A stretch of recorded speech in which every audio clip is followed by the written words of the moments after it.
Todos os anos, algo extraordinário acontece. Um movimento de fé, um encontro de corações, um tempo de renovação, de reconexão e de comunhão com Deus.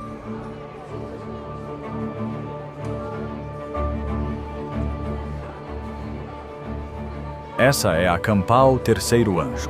Mais do que um evento, é um chamado divino que une famílias, amigos e irmãos de fé de todo o país.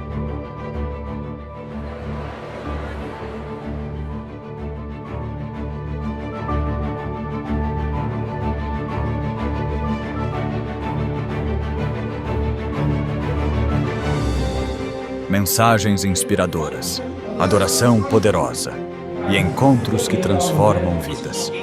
Cada instante é pensado para reacender a fé e fortalecer sua caminhada com Cristo.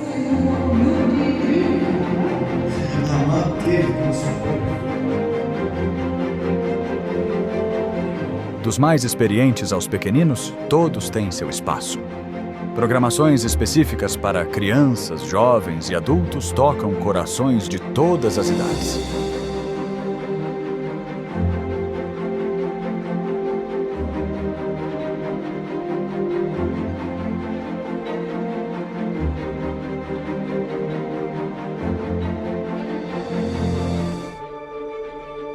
Conexão, comunhão, compromisso. Seja sua primeira vez ou sua terceira, a Campal Terceiro Anjo te recebe de braços abertos.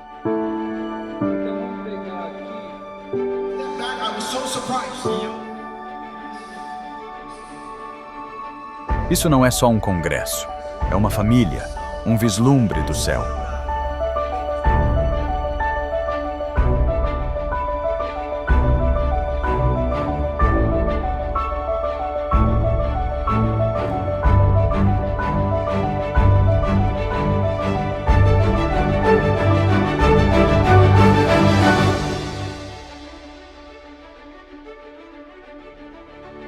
A Campal Terceiro Anjo 2026 já está sendo preparada. E o convite é para você. Não perca o que Deus tem reservado.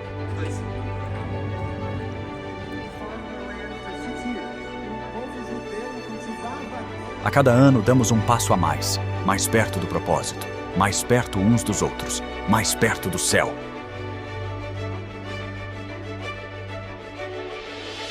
O tema deste ano é Mais Perto deste Lar. Porque cremos que a jornada está quase no fim e o lar eterno está logo ali.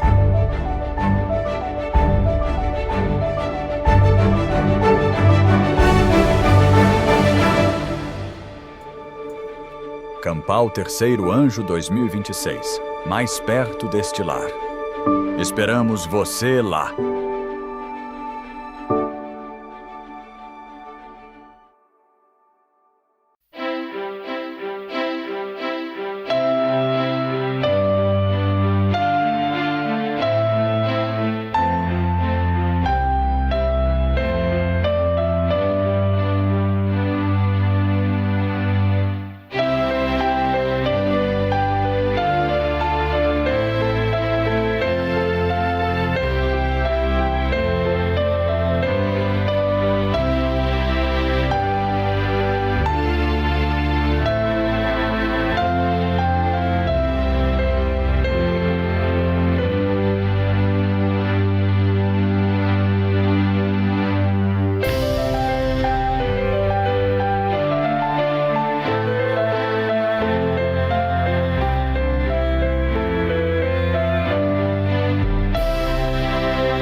Olá, bem-vindos a mais um E aí, professor? Oi, Walter. Oi, Martin. Você vai bem? Não me pergunte. É claro que eu vou bem. Tem sido uma correria, né? Mas hoje nós temos um convidado especial. Muito especial. Gostaria de apresentá-lo, afinal você já trabalha com ele. Sim, eu conheço o Shabazz há muito tempo. E eu estou feliz por estar conversando com o Shabazz hoje. Ele tem um testemunho incrível, as pessoas deveriam ouvi-lo. Ele é uma fonte inesgotável de conhecimento e é muito ativo em seu trabalho. É um privilégio poder conversar com ele e estabelecer contato com o mundo islâmico. Oi, Shabazz. Olá, Walter. Olá, Martin. É bom estar com vocês também. Muito bem. Também temos um contexto que nos levará ao tema da nossa próxima conversa. Mas antes disso, vamos começar a nossa conversa com uma oração. Querido Pai Celestial, nós te agradecemos por podermos ter conversas como esta. É importante, mas ao mesmo tempo não é tão fácil. Por isso pedimos a tua presença e que teu Santo Espírito nos guie através deste programa. Em nome de Jesus, amém. Amém? Este é um assunto muito controverso, porque há várias opiniões e muitos pontos de vista sobre o assunto. Eu acho bom, por um momento, colocar algumas coisas na mesa para que as pessoas saibam qual é a nossa posição nesta questão e, afinal, será que ela é relevante para o nosso momento atual? Muito obrigado, cavalheiros, por me receberem. É um privilégio estar aqui com vocês hoje para falar sobre um assunto tão importante. Algo que é muito valioso para mim e próximo do meu coração, pois eu mesmo era muçulmano e me converti ao cristianismo, ao adventismo do sétimo dia. E isso já há algumas décadas. E sou muito grato a Deus por ter levado a mim e a minha família a esta maravilhosa verdade. Veja, eu amo as pessoas do mundo islâmico. Eu vim de lá. Meu desejo é alcançá-los com o Evangelho, mas tem havido muita conversa denominacional, não apenas em nossa igreja, mas também em outras denominações, com relação ao Islã. Seria o Islã a mesma religião, ou melhor, seria o Deus do Islã o mesmo Deus dos cristãos? Existe alguma semelhança entre o cristianismo e o islamismo? Especificamente entre o adventismo do sétimo dia e o Islã? Quem é Allah? Seria ele o Deus da Bíblia? Posso confiar nele? Ele ensina as mesmas coisas que o Deus da Bíblia? Bem, eu não quero me desviar do assunto e nem quero passar para um outro assunto tão rapidamente, mas estas perguntas têm que ser respondidas. Muitas pessoas, quando viajam para lugares diferentes, pessoas adventistas, me perguntam: Ei, pastor Shabazz, por favor, me diga o que você acha sobre isso, sobre aquilo que está sendo dito por aí. Você acredita em Allah? Ele é o mesmo Deus dos cristãos? É por isso que em toda parte que vou, todos me fazem essa pergunta. Não falha. Todo lugar que eu vou, ouço essas perguntas. Então, talvez possamos começar com elas. Tenho certeza que muitos se interessarão em saber. Afinal, não temos mais dúvidas sobre essas questões, estamos pisando em águas bem claras e podemos distinguir entre a verdade e o erro. Com certeza. É incrível que você tenha abordado estes assuntos, Shabazz. É claro que eu não tenho estado tão envolvido com o tema do Islã quanto você, afinal, você veio de lá, né? Mas eu já lidei com pessoas da religião islâmica. Quando eu era professor na universidade, alguns dos meus alunos eram muçulmanos. Havia um grande grupo de estudantes islâmicos em nossa universidade. E eu sempre gostei de trabalhar com eles, porque eles levam a sua fé muito a sério. E muitos deles, naturalmente, consideram o cristianismo uma religião frívola, porque o cristianismo hoje não segue paradigmas rígidos como eles. Dito isso, os muçulmanos sempre ficam admirados porque eu, sendo um adventista, era diferente dos outros cristãos, porque eu me apego a certos padrões e normas com as quais eles concordam. E também sobre a questão da criação e da evolução. Eles também concordavam com os meus posicionamentos. E sendo assim, eles frequentemente me apoiavam.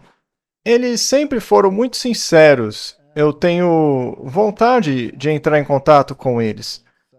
Então, eu compartilho dessa opinião. Mas na conversa de hoje, vamos comparar dois pontos, duas questões, dois paradigmas, dois documentos, sendo eles a Bíblia e o Alcorão. Então, o ponto é, será que a Bíblia pode entrar em harmonia com o Alcorão? Seriam os dois livros apenas as mesmas histórias, mas com ângulos diferentes? Ou são ensinamentos diferentes em si mesmos? Bom, veja que eu nem sempre fui um adventista do sétimo dia. Eu já fui um ateu, já fui ocultista, já fui católico. Passei por muitas fases em minha vida. E enquanto pesquisava, estudei as religiões orientais, estudei o hinduísmo, eu li o Alcorão com muita seriedade, como se estivesse lendo a Bíblia, e assim estou familiarizado com o Alcorão e os seus escritos. Portanto, eu acredito sim que podemos ter uma discussão proveitosa sobre o assunto.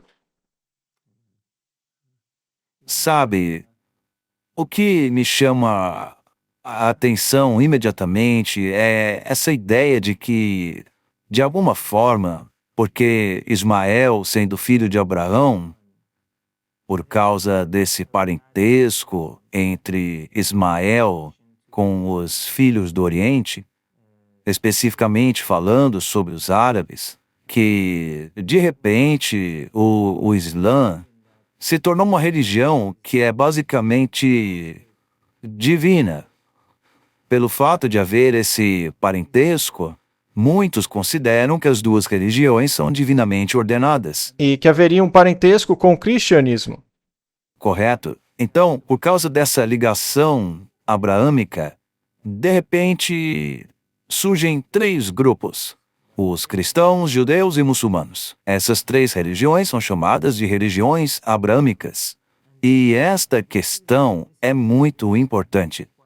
Sabe, Walter, quando eu trabalhava para o Amazing Discoveries há muitos anos, em um dos vídeos produzidos para aquele canal, um imã reagiu a uma palestra que fiz sobre quem seria Allah.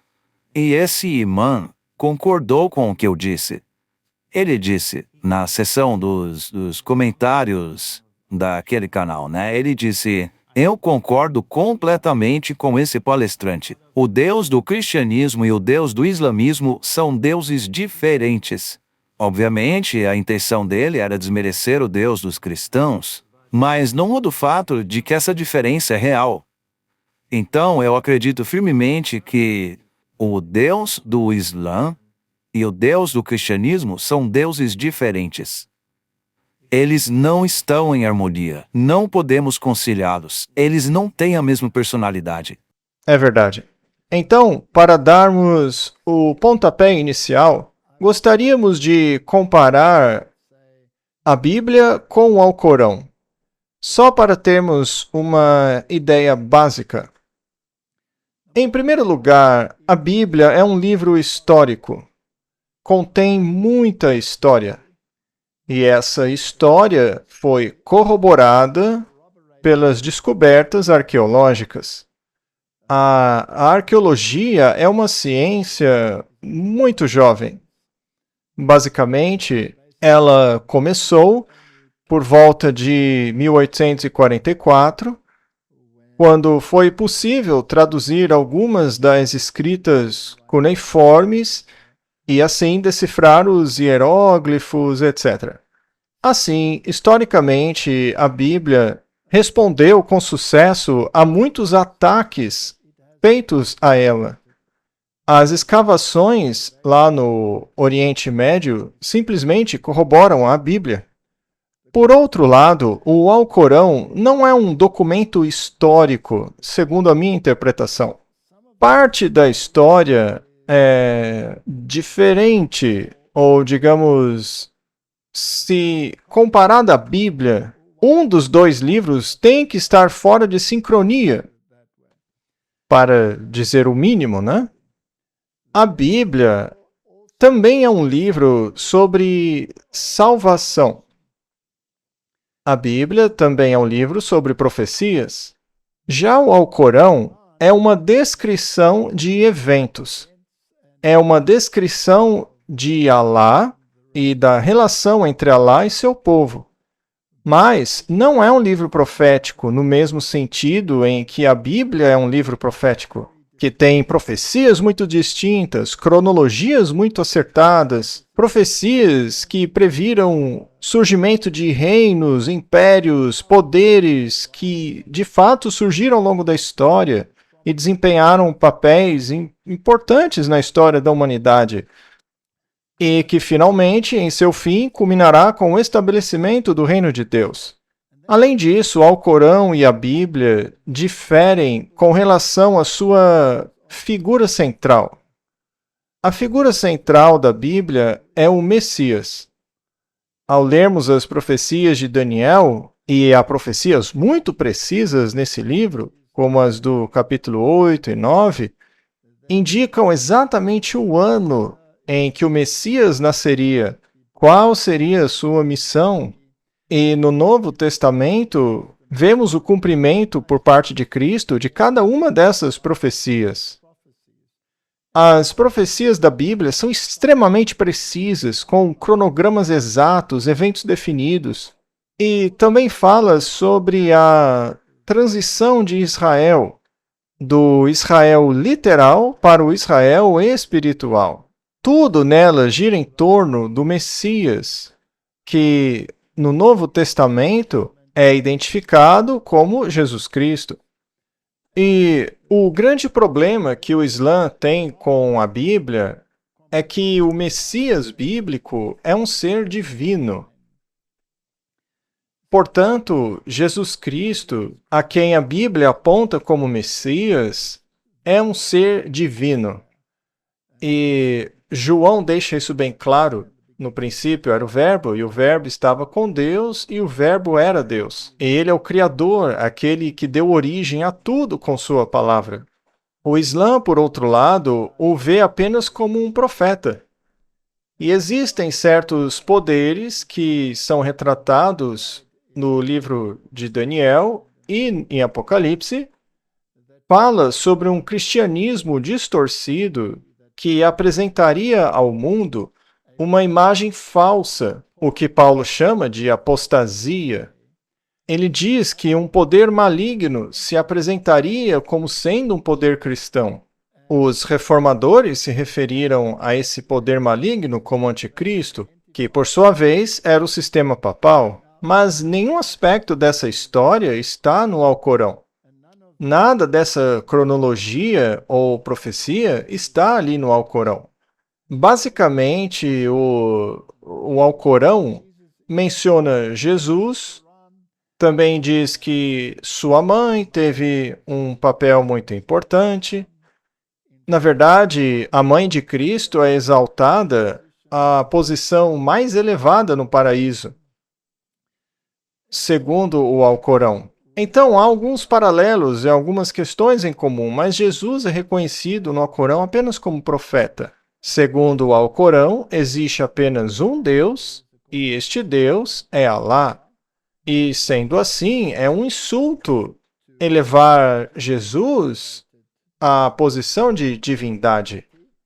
Ou mesmo dizer que ele sacrificou sua vida pelos pecados da humanidade, isso é uma afronta a Alá, uma vez que ele não precisaria de tais estratégias para salvar a humanidade. Ele pode simplesmente decidir a salvação da humanidade. Então, são pontos de vista bem diferentes. E pelo que eu estudei sobre o assunto, o Alcorão é muito semelhante em sua teologia, ou melhor, os atributos de Alá são muito semelhantes em sua teologia em comparação com o que é apresentado pelo catolicismo romano. E, sendo assim, o Islã é um reflexo do catolicismo romano. Neste sentido, existe uma ligação entre esse tal de cristianismo e o Alcorão. Mas será que o Deus do catolicismo seria o mesmo Deus da Bíblia? Vamos mostrar aqui um link, porque as pessoas lá fora querem se convencer de que as duas divindades são a mesma pessoa e que Alá seria apenas outro nome. Segundo elas, Alá seria também o Deus do cristianismo. Mas a verdade é que Alá possui os mesmos atributos do catolicismo, mas Alá não tem os mesmos atributos do Deus da Bíblia. Se analisarmos algumas semelhanças, talvez isso torne as coisas mais claras. Por favor, deixe seu comentário a respeito disso. Em primeiro lugar, o Alcorão nega a expiação. O catolicismo nega a expiação. O catolicismo ensina que Cristo não morreu por você. Ele teria oferecido o sacrifício perfeito por meio de sua obediência, mas ele não morreu por você. Na Igreja Católica, você ainda tem que pagar pelos seus próprios pecados, o que é feito no lugar chamado purgatório, onde você paga pelos seus pecados. Portanto, no catolicismo, Cristo não tomou sobre si os seus pecados. Jesus não tomou sobre si a pena do pecado, que, segundo a Bíblia, é a morte. Ele não teria tomado essa pena sobre si mesmo. Não, ele apenas foi obediente até a morte. Mas ele não assumiu a sua culpa do pecado. E, portanto, o Islã, ao ensinar que não há expiação, comete exatamente o mesmo erro. No fim, é a mesma doutrina do catolicismo. É uma doutrina fundamental. Quando se trata de questões como a Mariologia, o Alcorão eleva Maria acima de todas as outras mulheres, colocando-a até mesmo acima de Fátima. E entre as duas religiões há essas conexões. Por exemplo, no catolicismo existe um lugar chamado Fátima, onde Maria é o ponto central. Eu estive lá no Oriente Médio, onde existem santuários islâmicos, para onde os peregrinos vão apresentar seus desejos a Maria. Isso é muito semelhante ao que temos no catolicismo. Portanto, não há expiação. E outra coisa, no Alcorão, Jesus é um mero profeta, assim como Maomé era um profeta no Alcorão. No catolicismo, Jesus é basicamente um ser criado, porque o ensino católico afirma que ele foi gerado pelo Pai. Isso faz dele um ser criado. Isso o coloca no mesmo nível que todos os outros. Ele pode até ser um profeta, mas não pode ser o que a Bíblia afirma que ele é. Então, no que me diz respeito, o Deus do Islã é o mesmo Deus, de certa forma, é o mesmo Deus do catolicismo, porque ele teria os mesmos atributos. Mas esse Deus não é o Deus da Bíblia. Você também enxerga dessa forma? Com certeza, eu concordo plenamente com você. E veja, as semelhanças entre o Islã e o catolicismo. E veja, eu não estou falando do que eles exibem toda semana nas igrejas católicas. Estamos falando dos fundamentos subjacentes que ligam o catolicismo ao islamismo, e eles são inegáveis. Não se pode separar os dois.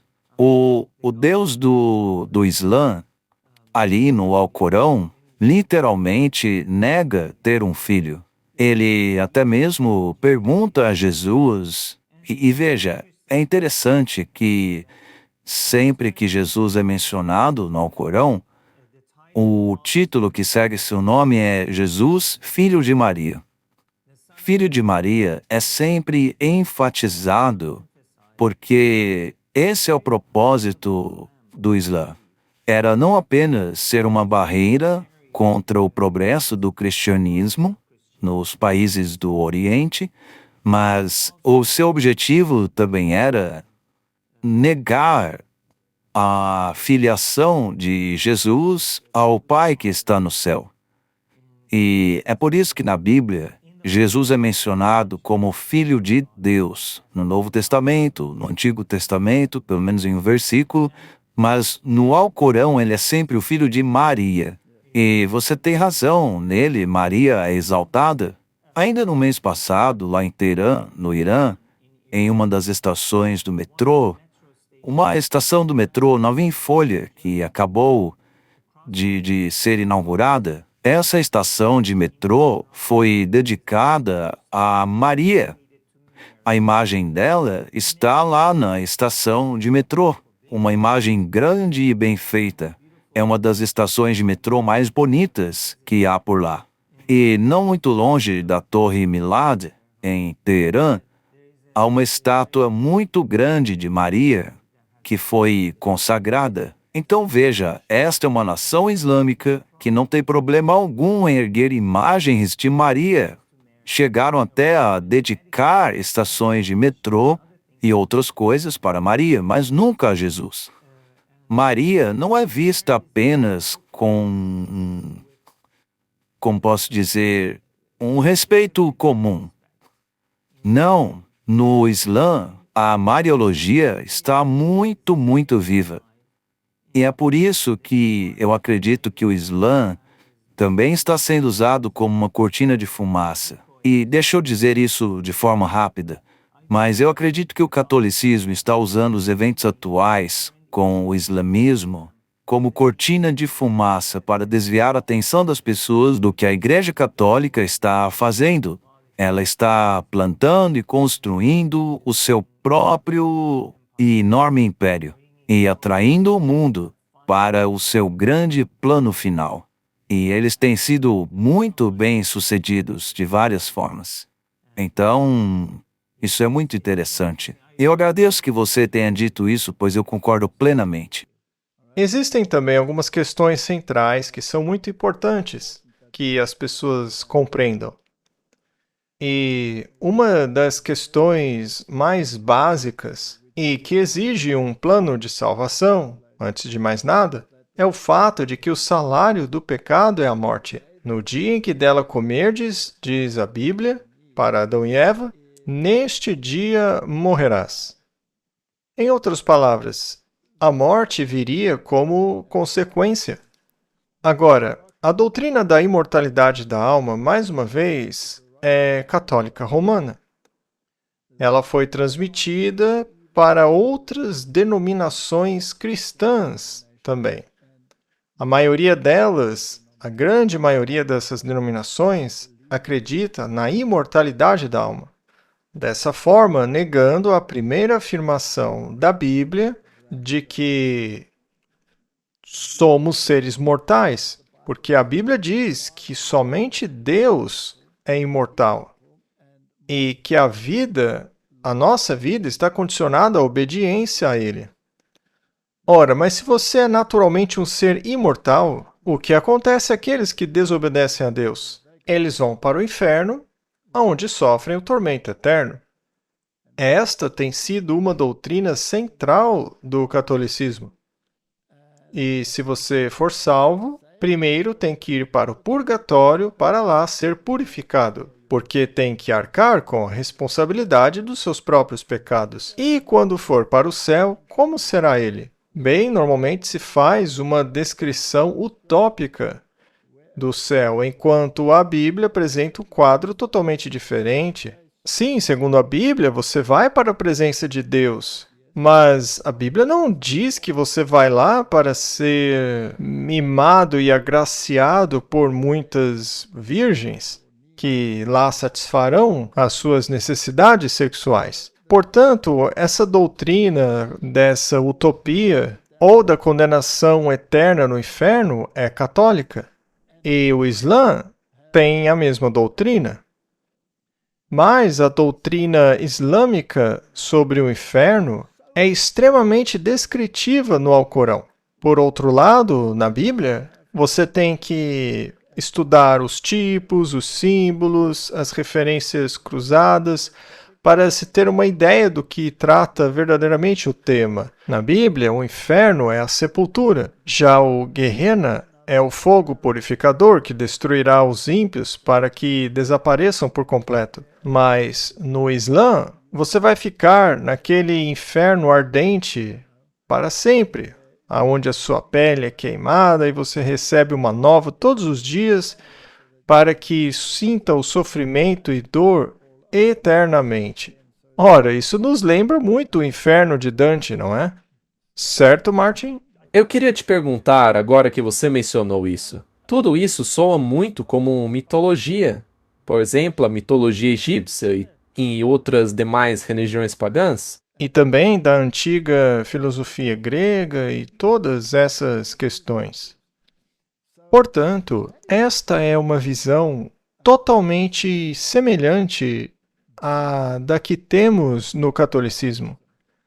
E isso não é bíblico, porque Deus não é um monstro que vai torturá-lo por toda a eternidade baseada em uma vida curta de pecados aqui na Terra. Além disso, o céu é um lugar de atividade. A Bíblia diz que nós plantaremos, cuidaremos de fazenda, de jardins, plantaremos frutas, construiremos casas, as pessoas se comunicarão com Deus na cidade. É um local de muita atividade. Enquanto que no Alcorão, você receberá um sofá, se deitará nele e será servido por indivíduos. É um cenário completamente diferente. Mas o ponto fundamental que você mencionou, Shabazz, é que Alá não tem filho. E se ele não tem um filho, como pode ser o Deus da Bíblia? Essa é a pergunta de $1 milhão. Na verdade, essa pergunta não valia $1 milhão, até que alguns teólogos cristãos decidiram atribuir-lhe um significado, porque começaram a ensinar que Alá é o mesmo Deus que os cristãos adoram. E, aliás, você sabia que existe, e eu já comentei isso com você antes, mas existe uma surá na qual Alá pergunta a Jesus, filho de Maria, você ensinou aos cristãos que você é igual a Alá, que você é meu filho? E Jesus responde, ó bondoso Alá, esta é uma mentira que faz tremer até os céus. Então, somente esse verso por si só já coloca a Bíblia em um lugar completamente diferente em relação ao Alcorão. O Jesus do Alcorão não é o Jesus da Bíblia, porque o Jesus da Bíblia nunca negou sua filiação ao Pai, mas no Alcorão ele o faz. E o Deus do Alcorão não é o ancião de dias mencionado em Daniel, capítulo 7, porque o Deus do Alcorão diz que não tem filho, mas o ancião de dias na Bíblia, no batismo de Jesus, todos ouviram sua voz claramente dizendo, este é o meu filho amado, em quem me comprazo. E depois, mais tarde, no Monte da Transfiguração, quando alguns discípulos estavam lá em cima, eles ouviram novamente essa voz, dizendo, este é meu filho, ouçam-no. Portanto, todo cristão tem que tomar uma decisão. Essa confusão que foi colocada em nosso meio a respeito do Islã tem que ser clarificada. Os muçulmanos não têm o menor problema de dizer que eles e os cristãos são diferentes. Mas nós cristãos, às vezes parece que queremos que nossa religião seja igual à muçulmana. Ah, eles têm uma mensagem de saúde igual a gente. Ah, o Deus deles é o mesmo Deus que adoramos. Ah, o pai deles é Abraão, assim como o nosso. Então, essas ideias acabam gerando uma grande confusão. E eu acho que já é hora, já passou da hora, e aliás eu tenho me dedicado a esse ministério há 26 anos já, desde o ano 2000, de ensinar aos nossos irmãos e irmãs que as duas religiões são totalmente diferentes. Veja, eu não tornei isso a minha missão, porque a minha missão é levar as pessoas a conhecerem Jesus, mas, ao mesmo tempo, na medida do possível, eu tento esclarecer essas questões, porque estou cansado de ver pessoas, em nossa igreja mesmo, se vendendo completamente a essa ideia. E às vezes eles não cedem a essa ideia porque querem ceder, mas porque são enganados por ela. Ou porque eles querem enganar as pessoas também. É isso aí. Você mencionou que nós temos uma mensagem sobre saúde e eles também têm. Me permita comentar um pouco sobre isso. Sim, nós temos uma mensagem de saúde baseada no que está escrito em Levíticos e na história dos israelitas, onde Deus mudou a alimentação deles. E durante os 40 anos de caminhada no deserto, Deus até tentou fazê-los adotar uma alimentação mais saudável, por exemplo, excluindo a carne. Mas eles se rebelaram contra isso. Havia diretrizes muito claras sobre quais tipos de alimento cárneo eles podiam comer, o que era puro e o que era impuro. E a lista lá em Levíticos é bastante clara. E, como cientista, eu acabei me interessando muito nisto. Basicamente, se você reduzir tudo ao essencial, as criaturas que são impuras são aquelas que acumulam mais toxinas, seja pelo seu estilo de vida ou devido ao acúmulo gerado pelo carnivorismo, etc. Por exemplo, todos os animais carnívoros são impuros na Bíblia. Mas também existem outras questões, como a coprofagia, animais que comem as próprias fezes, coisas do gênero. Mas a lista na Bíblia é muito precisa. Agora, quando você consulta o Alcorão, você vê que a lista é muito curta. O porco é declarado um animal impuro no Alcorão. Mas os animais que são impuros na Bíblia, como os animais do oceano, por exemplo, e eu não estou falando de peixes com barbatanas e escamas, ok? Estou falando dos outros animais rastejantes, como moluscos, essas criaturas. Bem, esses animais são aceitáveis no Islã. Essas leis de saúde que foram mencionadas na Bíblia, de acordo com o Alcorão, foram decretadas para os judeus por causa da incredulidade e desobediência deles, e não porque o consumo dos animais faça mal. Então, no Alcorão, o muçulmano se sente à vontade para comer qualquer fruto do mar. Outro exemplo é o camelo, que na Bíblia é um animal impuro, porém, para o Alcorão, o camelo é completamente puro. Então há muitas contradições entre as duas mensagens. Basicamente, a mensagem de saúde do Alcorão gira apenas em torno da carne de porco e de coisas como o álcool, por exemplo. Mas uma das coisas que fazem mal à saúde do mundo, por exemplo, é fumar. E não há restrições quanto a isso. Então, pelo que me consta, basicamente, no Islã não existe uma mensagem de saúde, além da carne de porco, né? Na verdade, na lei da Sharia, existe uma exceção que foi feita, na qual, em tempos de escassez, quando não houver outro alimento, neste caso a carne de porco é liberada. O Islã permite o seu consumo. Portanto, em tempos de escassez, segundo o Islã, é permitido comer carne de porco. Então é isso. Não existe correlação alguma entre a mensagem de saúde adventista, que é bíblica, e essa restrição do Alcorão. Afinal, eles podem comer camelos, podem comer todo tipo de criatura marinha. Eles não comem lagostas, mas comem camarão. Eles comem mariscos, coisas desse tipo, Que mais? Eles também podem comer carne de avestruz, seus ovos.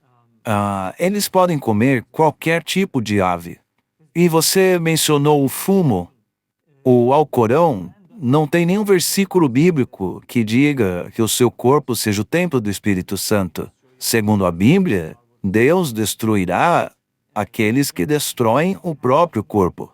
Mas, segundo o Irã, praticamente não há restrições, além do comer carne de porco ou consumir álcool. E, na verdade, o raciocínio por trás dessa proibição do álcool e da carne de porco remonta ao desejo islâmico de revelar, ou ao menos demonstrar, que eles são uma fé abrâmica. Porque se essas leis de saúde nem estivessem na Bíblia, os muçulmanos comeriam carne de porco, beberiam álcool e tudo mais. Isso seria permitido. Os clérigos muçulmanos fumam cigarros regularmente porque não há proibição. Eles não acreditam que seus corpos sejam um templo do Espírito Santo, embora o Alcorão mencione o Espírito Santo. Mas o entendimento deles do Espírito Santo é zero. Outra correlação que eles fazem é que Jesus, segundo o Alcorão, é Ruhullah. Ruh, que é a mesma palavra semítica para ruach, em hebraico, que significa espírito ou respiração. Allah é o nome do Deus do Islã. Assim, no Alcorão, Jesus é referido como Ruhullah, que significa Jesus é o Espírito Santo. E, curiosamente, existe um ensinamento sendo disseminado dentro de nossa igreja adventista do sétimo dia, que é um falso ensinamento, afirmando que Jesus é o Espírito de Deus. Mas nós, como cristãos protestantes, cremos na Trindade, Pai, Filho e Espírito Santo, três pessoas distintas, separadas, que podem existir independentemente uma da outra, mas que ainda assim são um em todos os aspectos. Não são três em um, são três como um. Mas esse ensinamento no Alcorão de que Jesus é Ruhullah, que ele é o Espírito Santo, isso remonta ao ensinamento católico. Sim, Isso é uma doutrina católica. sim, é uma doutrina católica.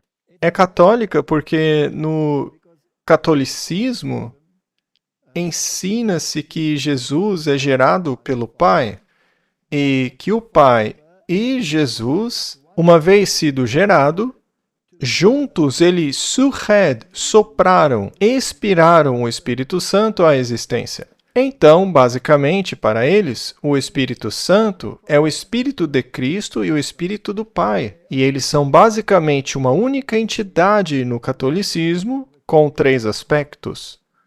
Mas a verdadeira trindade bíblica é uma só em propósito, embora sejam três pessoas separadas, três indivíduos, três poderes distintos. Me permitam dizer algo aqui que talvez cause uma polêmica.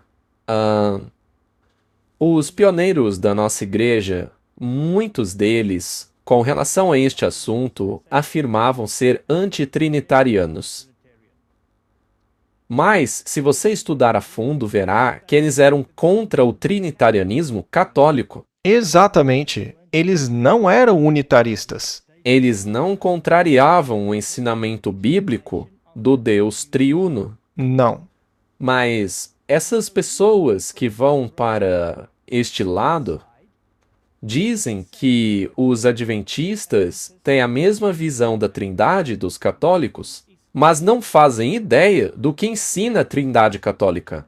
E a ironia, Martin, é que, na verdade, eles ensinam doutrina católica ao fazer de Cristo um ser gerado. E o Espírito Santo, basicamente, o Espírito de Jesus Cristo. E, sendo assim, E sabem o que é interessante? O interessante, Walter e Martin, é que o Islã faz a mesma coisa. Isso é incrível. É isso mesmo? isso é doutrina católica. É incrível ver como tudo se encaixa perfeitamente. Voltemos um pouco atrás e nos perguntemos: o que diz a Bíblia sobre os eventos dos fins dos tempos e quem realmente é o inimigo de Deus na representação do livro de Apocalipse e o pequeno chifre de Daniel, do capítulo 7. Bem, os reformadores foram absolutamente claros ao afirmarem que o pequeno chifre é o papado. Os reformadores foram absolutamente claros quanto à besta de Apocalipse 13, a besta do mar, aquela que representava o catolicismo porque tinha os mesmos aspectos da besta, ou melhor, do pequeno chifre, perseguiu os santos, mudou os tempos e as leis, etc, etc. Ora, o Islã, no livro de Apocalipse, é mencionado quando se trata da batalha entre o cristianismo e o Islã, mas os atores envolvidos até o fim continua sendo o poder do chifre pequeno, ou sistema papal, que governou por 1260 anos. Agora, Shabazz, se esse é o sistema do anticristo, que mudou os tempos e as leis de Deus, e tem uma marca, que é a marca da sua autoridade, conforme eles mesmos alegam. O culto de domingo é o sinal de autoridade deles. Se isso é verdade, e for essa a questão central na Bíblia, então o Islã enquadra-se na mesma categoria do resto do mundo, inclusive o mundo cristão. Porque quando reconhecem o sistema papal e em seus documentos de fraternidade eles se reconhecem como irmãos na religião, né? Isso não está no pacto abrâmico? Sim, no acordo abrâmico. Então, se eles abraçam o catolicismo como esta força dominante e, eventualmente, até mesmo introduzem a marca da autoridade de Roma, que é a observância do domingo, ao fazerem isso, correm o mesmo risco do resto do mundo cristão de serem enganados por um poder que, segundo a Bíblia, controlaria a mente dos homens no fim dos tempos. Sendo assim, eles também não deveriam ser advertidos com as 3 mensagens angélicas, uma vez que estas devem ir para todo mundo, também não se aplica a eles. Eu adoraria avisá-los de que estão em um terreno muito perigoso ao entrarem em uma aliança por meio do acordo abrâmico com o catolicismo e o judaísmo, uma vez que ambos negam a expiação de Cristo. Então, esse acordo abrâmico envolve 3 sistemas religiosos que negam a divindade de Cristo e sua expiação. Exato. E o fato de este acordo, que eles chamam de Crislão, o complexo religioso do mundo único, que fica lá em Dubai, nos Emirados Árabes, lá não há lugar para os protestantes, pelo menos para os verdadeiros protestantes. Não há. Aquilo é liderado pelos católicos. Na verdade, todos os líderes costumam ir ao Vaticano. O Vaticano nunca vai aos outros líderes. E isso está nos Emirados Árabes, porque os Emirados Árabes foram criados justamente pelos globalistas. E neste acordo, o objetivo deles é destruir Jesus como sendo o Filho de Deus. Esta é a premissa desse acordo. É conquistar o mundo sob o pretexto desta suposta união religiosa pacífica que eles criaram. Mas, na verdade, todos que assinaram esse acordo entregaram sua alma ao diabo. Essa é a questão fundamental. É hora deles se arrependerem. Mas, por ora, é o que eles fizeram. Neste acordo não há espaço para Cristo. É somente enganação.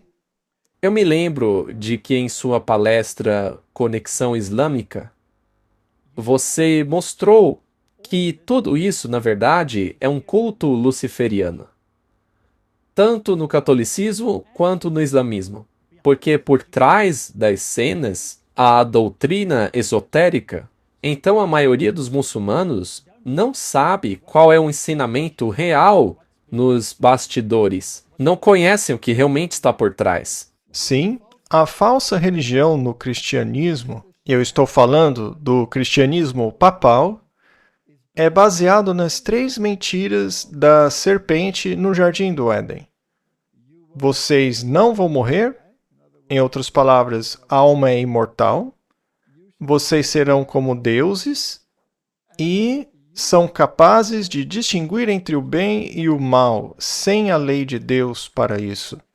E Roma faz exatamente a mesma coisa. Eles ensinam a imortalidade da alma, dizem que Jesus se fez homem para que o homem pudesse se tornar como Deus, está no catecismo deles, e a base do seu ensino moral é a lei natural e não a lei de Deus. Sendo assim, podem mudar a lei de Deus como bem entenderem, e eles fizeram isso. Agora, quando a Bíblia diz que esse poder moldaria a mentalidade da humanidade, eu me pergunto, será que isso também não aconteceu no judaísmo? Também não aconteceu com o Islã? Será que também não aconteceu no mundo cristão? Porque o mundo cristão hoje, em sua doutrina, basicamente é católico. O mundo cristão abandonou a reforma. Assim, o mundo inteiro está seguindo a mentalidade do sistema católico romano. E o sistema católico romano ofuscou o mundo a tal ponto que o muçulmano é tão prisioneiro de sua religião quanto o mundo ocidental. Amém? Sim, com certeza. Você mencionou a lei, os 10 mandamentos. E quando você leu o Alcorão do início ao fim, quando você leu o Hadith, seja o Hadith xiita ou sunita, você nunca encontrará os 10 mandamentos em sua totalidade, em lugar nenhum. Portanto, os 10 mandamentos não existem no Islã. Agora, eu já ouvi algumas pessoas dizerem, e eu me refiro a cristãos e teólogos adventistas, inclusive, dizerem que os 10 mandamentos estão no Alcorão, mas eles não estão. O Decálogo não está no Alcorão. Eu já ouvi gente dizer, no Alcorão está escrito, Alá diz para não adorar nenhum outro Deus. Viu? Isso é os 10 mandamentos. Mas não é o Decálogo. Por exemplo, o mandamento do sábado nem sequer é mencionado no Alcorão. O Alcorão menciona que os judeus disseram que existe um sábado. Ele fala do sábado dessa forma, mas aí ele volta imediatamente para o Juma, ou o dia de Uma, o dia que os muçulmanos devem se reunir, que é a sexta-feira. E, como diz no Alcorão, Alá vos concedeu Juma, a sexta-feira, como vosso dia. E não é um dia inteiro, para eles não é como um sábado. Nesse dia, os muçulmanos vão para a mesquita, saem dela e voltam para suas vidas seculares, seus empregos, etc. Portanto, no catolicismo, o domingo substitui o sábado. No Islã, a sexta-feira substitui o sábado. O sábado é negado nas duas religiões. Estamos falando de 1,7 bilhão de muçulmanos. Estamos falando de mais de 1 bilhão de católicos. Todos eles negam os mandamentos de Deus. A lei de Deus é negada. Cristo é negado. Sua filiação ao Pai é negada. Sua missão divina como Criador é negada. Eu quero dizer algo. Certa vez um muçulmano veio falar comigo. Eu estava ministrando um seminário evangelístico em São José, na Califórnia, para iranianos. E um muçulmano iraniano, no meio do meu seminário, acho que era o 16º dia, ele apareceu e no final das reuniões fui até ele para cumprimentá-lo. Ele se levantou e disse, eu não vim aqui para te ouvir. Minha missão é trazer você de volta para o Islã. Eu então disse a ele, veja, qual é o problema em eu ter me tornado cristão? E ele disse, o cristianismo é uma religião falsa. É uma religião corrupta. O Islã é a única verdadeira religião. Alá é o único verdadeiro Deus. Eu disse, você tem problema com Jesus, não é? Sim, os cristãos ensinam que ele é Deus. Eu disse, eu posso provar isso para você. E eu sei que você não aceita a Bíblia. Ele disse, não, eu não aceito a Bíblia de forma alguma, exceto os escritos de Moisés. Apenas a Torá, os 5 primeiros livros de Moisés. Então veja, muitos muçulmanos consideram os escritos de Moisés intactos. Eles não estão corrompidos, mas o resto todo está. Eu disse, se eu te provar por Moisés que Jesus é Deus, você o seguirá? É impossível, disse ele. Deixa eu te mostrar então. Então fomos a um lugar reservado e abri a minha Bíblia em Gênesis, capítulo 1, verso 1. No início, Elohim criou os céus e a terra.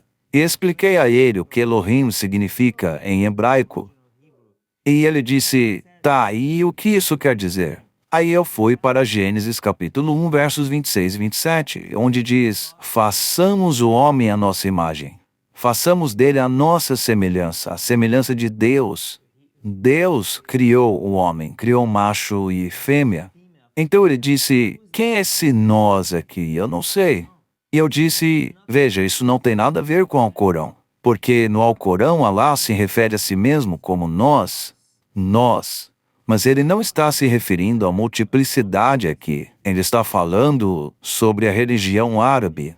Veja, no formato formal da religião árabe, ao me referir a você, Walter ou Martin, eu não usaria o pronome você no singular. É como em francês, eu usaria vous, que é plural, porque quero respeitá-los. Também assim com monarcas. Isso também acontece em persa, árabe, francês, muitas línguas, é assim que funciona. Então o Alcorão foi escrito assim, mas eu expliquei a ele que a Bíblia não foi escrita dessa forma. Então quem é esse nós, disse ele.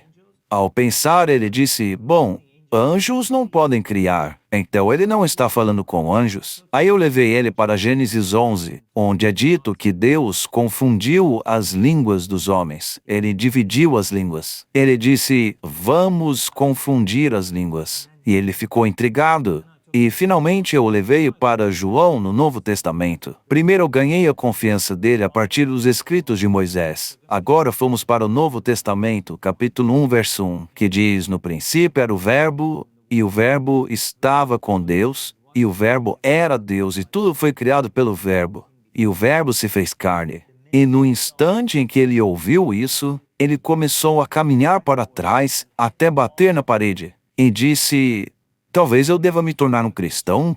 Ele então correu para o seu carro, ligou o motor, acelerou o carro, saiu correndo e nunca mais voltou. Nunca o vi de novo. Mas oro para que ele tenha se tornado cristão. A questão é a seguinte. Os muçulmanos argumentam que a Bíblia é corrompida. E a minha resposta para eles sempre foi, se você acredita que a Bíblia é corrompida, mas acredita que a sua origem é boa, porque vocês mesmos dizem que Alá deu a Bíblia, mas que ela foi corrompida. E por isso Alá foi obrigado a revelar o Alcorão. Bom, que garantia eu tenho de que o mesmo Alá, que na primeira vez não foi capaz de proteger a sua própria palavra, não falharia novamente? E nenhum muçulmano jamais consegue responder isso. Eles simplesmente não conseguem responder. Esse realmente é um ponto muito bom. Se você tivesse que se aprofundar na Torá e mostrar nela o plano da salvação, no sistema do santuário, no qual tudo gira em torno de Jesus, e quando Moisés fala de um profeta como ele, que viria no futuro, eles relacionam isso a Maomé, mas as profecias se referiam a Jesus Cristo, porque as profecias bíblicas dão até mesmo o cronograma exato dos eventos. Agora, eu tenho uma história muito parecida. Bom, não é semelhante, mas é uma história. Eu recebi a visita de uma senhora muçulmana da Arábia Saudita. Ela veio à minha casa e queria conversar comigo. Ela era uma muçulmana muito rigorosa. Mas ela tinha dificuldades em aceitar a posição das mulheres segundo ao Corão e o destino das mulheres na vida futura. Ela basicamente ficou triste com essa doutrina de que a mulher no futuro, no paraíso, basicamente será uma serviçal às necessidades do homem. Enquanto que na Bíblia, Adão e Eva eram iguais. Ela foi colocada ao lado dele, não abaixo de seus pés. Então ela veio a mim e me perguntou: olha, me diga em uma frase a diferença entre o cristianismo e o islamismo. Diga. E eu disse: a diferença é que na Bíblia, Deus amou tanto o mundo que deu seu Filho unigênito para que todo aquele que nele crê não pereça, mas tenha a vida eterna. E ela disse: não, eu não posso aceitar isso. Eu não aceito a divindade de Cristo ou a filiação divina dele. Eu então fiz exatamente como você fez. Eu dei um estudo bíblico. E após o estudo bíblico, ela ficou totalmente chocada. Porque então Jesus é realmente quem ele afirma ser. Ele é Deus, e a Bíblia diz isso.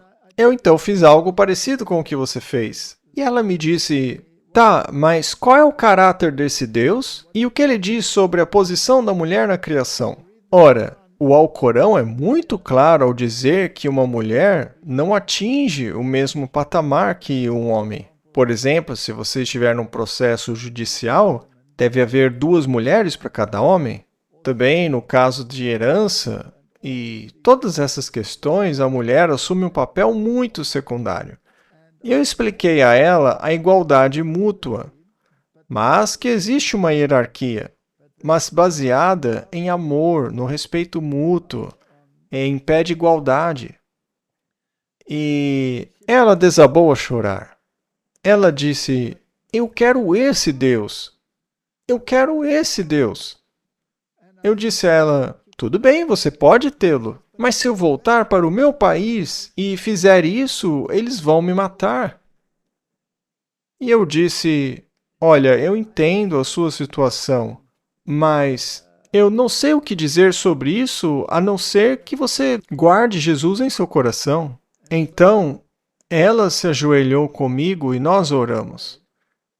E ela foi embora, e eu não sei o que aconteceu depois. Mas a questão é que temos esse anseio gigante por um Deus que nos ama e quer nos acolher, que cuida de nós, que está disposto a morrer por nós, ao invés desse Deus separado do Islã, que olha para você apenas medindo se você está à altura ou não, e com base em uma escolha arbitrária, te leva para o céu ou te condena para o inferno. Amém. Louvado seja Deus. Eu tenho certeza de que ela está seguindo Jesus hoje.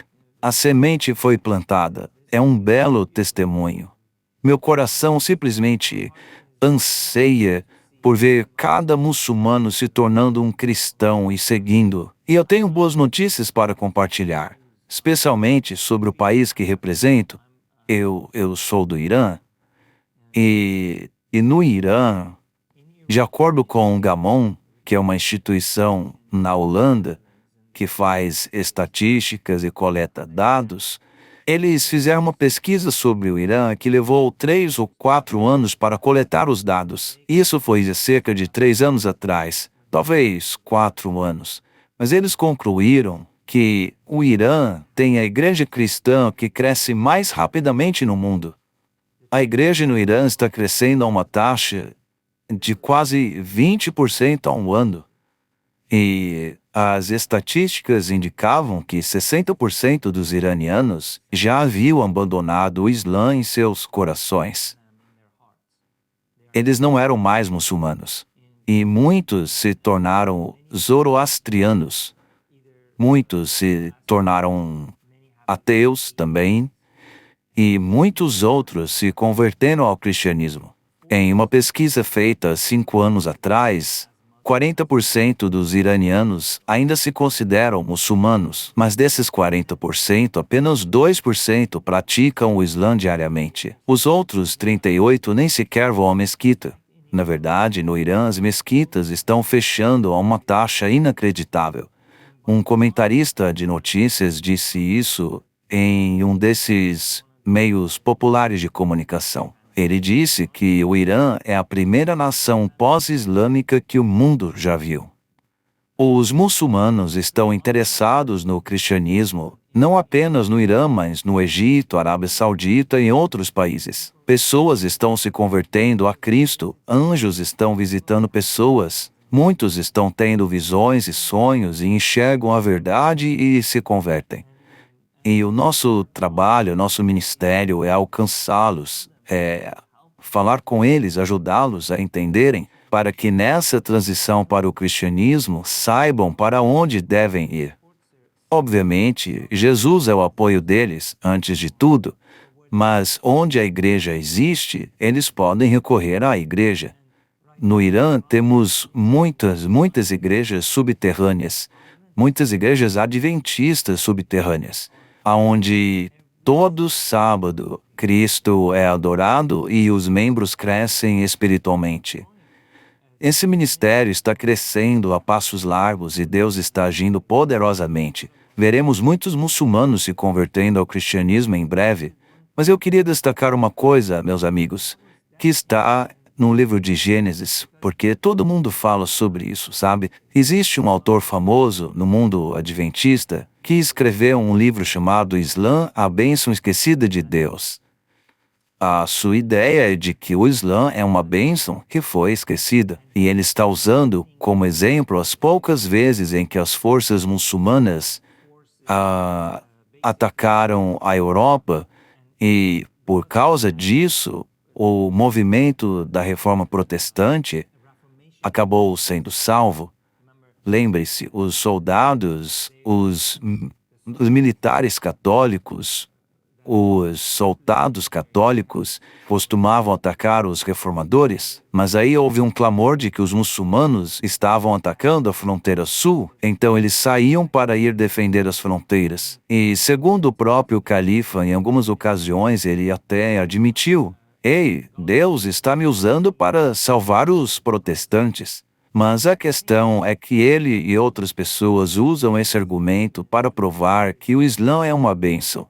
Mas espera um minuto, eu achava que Ciro e os persas, que não adoravam o verdadeiro Deus de Israel, também salvou Israel do cativeiro babilônico. Mas Deus nunca disse que os judeus deveriam se tornar zoroastrianos por causa disso, ou adorar Mitra. Afinal, Deus é soberano. Ele pode usar até mesmo os seus inimigos para atingir seus objetivos. E ele faz isso o tempo todo. Perdão? Eu disse que ele faz isso o tempo todo. O tempo todo. E o versículo que quero mencionar está em Gênesis capítulo 6, versículo 12, no qual o anjo do Senhor encontra-se com Agar e lhe conta o que está descrito no capítulo 16, versos 7 a 14. O anjo diz a Agar o seguinte: "Para onde você vai?" Ela responde: "Estou fugindo da minha senhora." O anjo diz: "Você tem que voltar para ela. Você tem um filho, seu nome será Ismael." E por causa disso, muitos veem importância nisso, porque o próprio Deus dá um nome ao filho da escrava egípcia. Bom, não escrava, né? Mas a Sara era a senhora dela. Bem, o anjo diz que ele seria um homem selvagem. Sua mão estaria contra todos os homens, e todos os homens estariam contra ele. A expressão homem selvagem ali é traduzida do original hebraico, que significa bulvo selvagem. Ele daria coices como um bulvo selvagem, que não pode ser domesticado. Ele seria um bulvo descontrolado dando coices. Sua mão estaria contra todos e todos contra ele. Basicamente, existe uma profecia do Islã bem aí, por meio de Ismael e sua ligação com os árabes. E na verdade, ele nem se mudou, ele foi para o deserto de Parã e foram seus filhos que se misturaram com os árabes. E sua esposa era uma egípcia, que sua mãe escolheu para ele no Egito, porque a mãe dele é egípcia. O Ismael é 3/4. Eu digo, os filhos dele são 3/4 egípcios. Ele é apenas meio semita por parte de pai e meio egípcio do norte da África. Eu não estou argumentando que os muçulmanos não sejam ismaelitas. O que estou dizendo é que nem todos os árabes são ismaelitas e nem todos os ismaelitas são árabes. Portanto, o fato de a Bíblia prever que o Islã seria uma religião desenfreada, que estaria sempre lutando contra todos e todos lutando contra ele, e vemos isso nos noticiários o tempo todo. Veja, existe também uma ligação muito grande com Esaú, porque Esaú também se casou com ismaelitas. Então, existe essa conexão, e é interessante notar que Petra, por exemplo, era um importante centro religioso, e Meca é algo que veio muito depois, e que está em uma linha mais pagã dos sistemas religiosos. Portanto, há toda uma questão aí também, né? Deus quer salvar todas as nações, porque o Evangelho é para todas as tribos, povos e línguas. E haveria descendência de Abraão, mesmo através da linhagem de Ismael, se estes aceitarem Jesus. E há páginas na internet que falam sobre todos esses sonhos milagrosos, nos quais as pessoas estão vendo que Jesus é o verdadeiro Messias e que ele voltará. Mas há um outro aspecto interessante sobre a Bíblia e o Alcorão, que é essa questão da livre escolha. Na Bíblia, existem seres angelicais que são descritos, assim como a humanidade é descrita. Existem, portanto, duas ordens de seres. No Alcorão existem 3. Você tem os anjos, depois os gênios e, finalmente, a humanidade. E quando no Alcorão Alá disse aos gênios que eles deveriam se curvar perante a humanidade e se submeterem a eles, estes recusaram fazê-lo. Assim, eles têm liberdade de escolha, mas, de acordo com o Alcorão, os anjos não têm liberdade de escolha. Já a humanidade possui liberdade de escolha. Eles têm essa mistura, essa confusão dos gênios com o Idlib, que é o líder dos gênios, e no Alcorão essas entidades foram fundamentais na construção do templo em Jerusalém. Então, não foi uma construção do Salomão, mas foi esse gênio que ajudou a construir. Basicamente, havia entidades demoníacas envolvidas na construção do templo. Então, existe muita confusão com relação a essa parte da religião deles. Mas seria assim ou não? Existem bons gênios, como os que vemos nos filmes, como gênios da lâmpada, e gênios maus que tentam te enganar. Mas, basicamente, de acordo com o Alcorão, o muçulmano não pode ser enganado. Somente os cristãos podem ser enganados. Eu tinha essa dúvida quando fiz o programa Conexão Islâmica. Se Roma, que deveria governar de 538 a 1798, mas o Islã chegou depois de 538, seja nos escalões secretos das correntes subterrâneas das sociedades secretas, se não houve um consenso entre eles e o Islã para se livrarem do verdadeiro cristianismo observador do sábado nas igrejas orientais, para que Roma fosse capaz de governar, porque a religião islâmica é o mesmo que o catolicismo, como já falamos aqui. Eles também usam um terço para rezar, têm os mesmos emblemas e tudo mais. Eles têm a lua e a estrela nela, que é o ostensório católico romano, com a hóstia dentro. que é basicamente uma relíquia do culto a Baal. Então, você tem todos esses problemas. Será que isso não seria plausível? E por que sociedades secretas, como os Shriners, por exemplo, utilizam um fez, ou seja, um gorro turco, junto à espada islâmica que foi usada para destruir o cristianismo, por meio de decapitação, que aliás é uma característica do Estado Islâmico? E por que estas sociedades secretas e esses maçons honram o Islã com esse chapéu turco, o fez, que é um símbolo do derramamento de sangue dos cristãos lá no rio Fez? Então, sabemos que os escalões superiores da maçonaria são luciferianos. Sendo assim, eles têm a mesma doutrina que os luciferianos. Eles colocam o Alcorão e a Bíblia no mesmo nível, porque ensinam as mesmas doutrinas conforme interpretada pelo catolicismo, e não propriamente a Bíblia. Tenho duas perguntas. Uma é sobre a marca da besta. Como o Islã vai aceitar essa marca? Como eles vão fazer para implementar essa marca da besta? E a outra pergunta tem a ver com o que você já falou com o Shabazz, que é, já ouvi pregadores da nossa denominação dizendo que a razão pela qual nós temos semelhança entre o nosso Deus e Alá é porque a raiz da palavra Deus, na verdade, é mais pagã do que a palavra Alá. Isso é verdade? Será que vocês poderiam explicar essas duas questões? O que nos diz? Isso é lamentável. Veja, a palavra inglesa God é apenas uma palavra neutra na língua inglesa que evoluiu. Essa palavra representa qualquer divindade em qualquer religião, obviamente. Você pode usar isso como argumento, mas não é um argumento forte. Isso não é teologia. Isso não é fazer um estudo sério da palavra.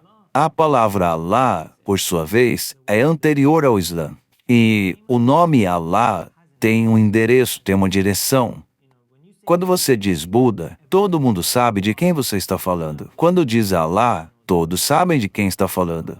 E Maomé, o profeta do Islã, o nome dele era Abdullah, que é uma palavra árabe que significa servo de Allah. E, obviamente, o pai dele tinha esse nome porque era um sacerdote que servia Allah. O Allah pré-islâmico na Arábia.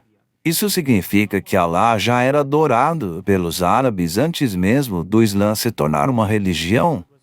Não se pode colocar a carroça na frente dos bois.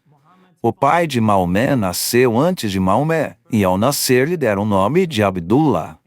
E quando Maomé entra em cena, e eu sei que há historiadores que até questionam a existência de Maomé, ou mesmo se Meca sequer existiu, mas enfim, quando ele entra em cena em Meca, ou Mecca, seja lá como você pronuncie, ele vem e lá está um prédio quadrado, o Kaaba. E os árabes daquela época adoravam 300 divindades. E a principal divindade que eles adoravam era Allah. Era uma pedra preta, que na verdade é um meteoro que caiu do céu, vindo do espaço.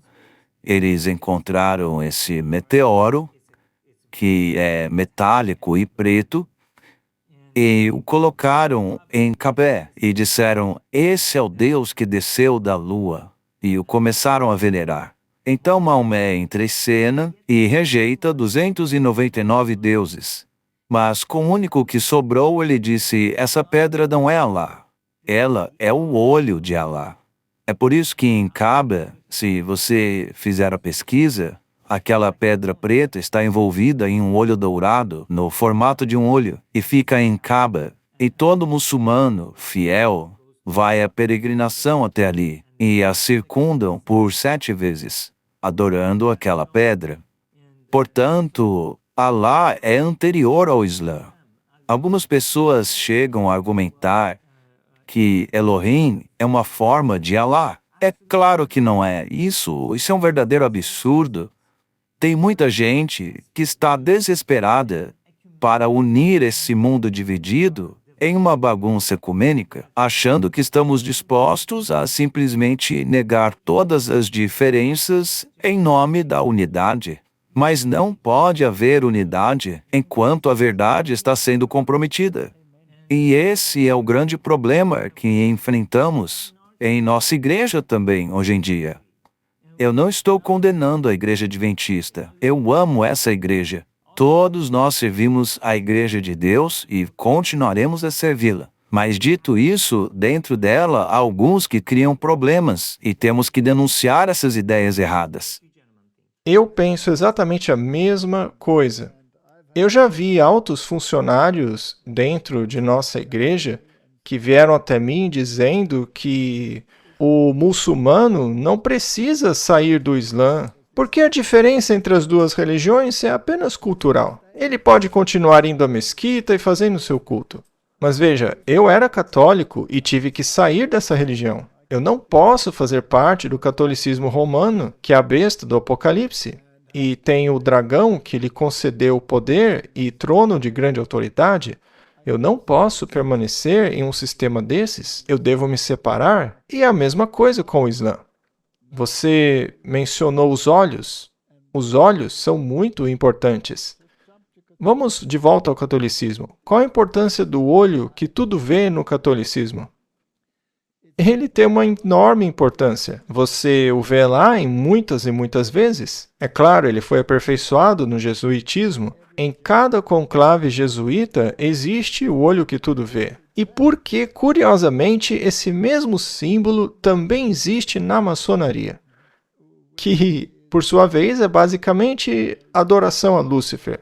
Por que você encontra esse símbolo tanto no catolicismo quanto no mundo ocultista? Então, todas essas coisas apontam para uma forma básica de adoração, que é o luciferianismo. Agora, se a verdadeira divindade servida por essas entidades é Lúcifer, e eu não consigo enxergar de outra forma, porque eles acreditam em sua doutrina e seguem as mentiras da serpente do Jardim do Éden e as imortalizam em suas doutrinas, então eles devem ser luciferianos de coração. Essa é uma doutrina esotérica que são ensinadas aos iniciados. Mas existe uma doutrina exotérica que engana aqueles que não são iniciados. E eu acredito que exatamente o mesmo que aconteceu no catolicismo acontece no islamismo. Essas pobres pessoas têm que passar por rituais. Elas precisam ter seus horários de oração em locais específicos. Se você seguir esse ritual, tudo ficará bem. O catolicismo é a mesma coisa. Se você reza o terço, se vai à missa, se faz sua peregrinação, aí você ganha pontos e recebe a absolvição do purgatório. O mesmo acontece com o Islã. Você precisa fazer uma peregrinação. É uma religião de obras, não é a religião da Bíblia. Portanto, estes nossos irmãos que pedem a bênção de Alá, por exemplo, estão inadvertidamente, na minha opinião, praticando o que o mundo ocultista pratica. É isso que o catolicismo pratica. É um precedente muito perigoso. No fim, só existem 2 sistemas. Um deles se baseia na fé no Messias e na obediência aos seus preceitos. Todo aquele que se desvia da obediência aos seus preceitos e da aceitação de sua expiação, do seu sacrifício, faz parte de uma falsa religião, seja qual for o nome dela. Sim, com certeza. E sabe, Walter, você mencionou sobre os gênios em sua leitura do Alcorão. Quando eu era criança, eu lembro que a gente sempre tinha medo dos gênios que viriam nos buscar e tudo mais. Mas a gente não pensava em anjos caídos. Os anjos foram meio que descartados. Os gênios eram aqueles que representavam o bicho-papão de quem você tinha que ter medo, né? E o diabo se esforçou muito para desviar a atenção de si mesmo. Ele se esconde e cria outras coisas assustadoras para controlar as pessoas pelo medo. E todas as falsas religiões controlam as pessoas por meio do medo, inclusive o catolicismo. Se você não obedecer, você vai queimar no inferno. Você vai para o purgatório por milhares de anos, ou isso ou aquilo. Eu me lembro de que pouco antes de eu me tornar adventista do sétimo dia, eu costumava orar para Allah e eu literalmente me batia, tentando apaziguar a sua ira para que ele me ouvisse. Acontece que ele não me ouvia. Foi aí que eu caí no chão e comecei a chorar e eu parei de chamá-lo de Allah. Passei a usar a palavra Deus. Isso é um exemplo perfeito, porque no meu caso, na minha experiência, quando eu encontrei Jesus, eu estava literalmente invocando Allah, mas nada acontecia. Eu chorava, eu soluçava, batia no meu corpo, eu queria perdão, eu tinha que ser perdoado, eu tinha 18 anos. E durante aquela experiência traumática que eu vivenciei, eu acabei desistindo. Eu caí no chão e chorei como um bebezinho. E as minhas últimas palavras naquele choro foram... Veja, eu já estava desistindo, foram minhas últimas palavras. Eu não disse mais Allah, eu usei a palavra Deus, que é neutra. A palavra Deus é neutra, obviamente. Eu disse, Deus, por favor me ajude. E no mesmo segundo, Jesus aparece no meu quarto. Literalmente, fisicamente. Eu estava lá rezando há 40 minutos, Alá, Alá, Alá, batendo em mim mesmo, chorando, pedindo ajuda, nada aconteceu. Se Jesus tivesse aparecido enquanto eu dizia Alá, ele teria negado a si mesmo. E eu teria continuado um muçulmano. Eu jamais teria me tornado cristão. Mas Jesus se manifestou como Jesus, não como Alá. E isso mudou minha vida. Minha vida mudou, me tornei um crente, e eventualmente todos os membros da minha família também, um por um. E eles também encontraram Jesus em seus sonhos. Então, essa questão de Alá é muito clara.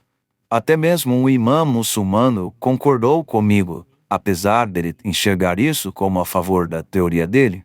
Mas o último ponto que realmente se destaca nessa discussão, da mesma forma, é a escatologia. O entendimento escatológico do Islã sobre o que acontece no fim da vida. É o momento que tudo termina, o julgamento chega, etc. E por causa disso, há muitas pessoas em nossa igreja que dizem: nós somos iguais aos muçulmanos, eles têm a mesma escatologia, eles também acreditam que Jesus vai voltar, etc.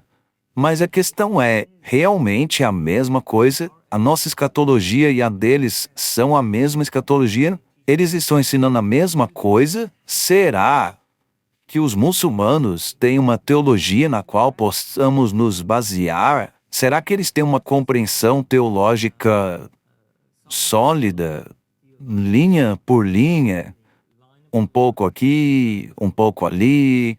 Como o Walter mencionou anteriormente no programa, no Alcorão, você não encontra muitas coisas.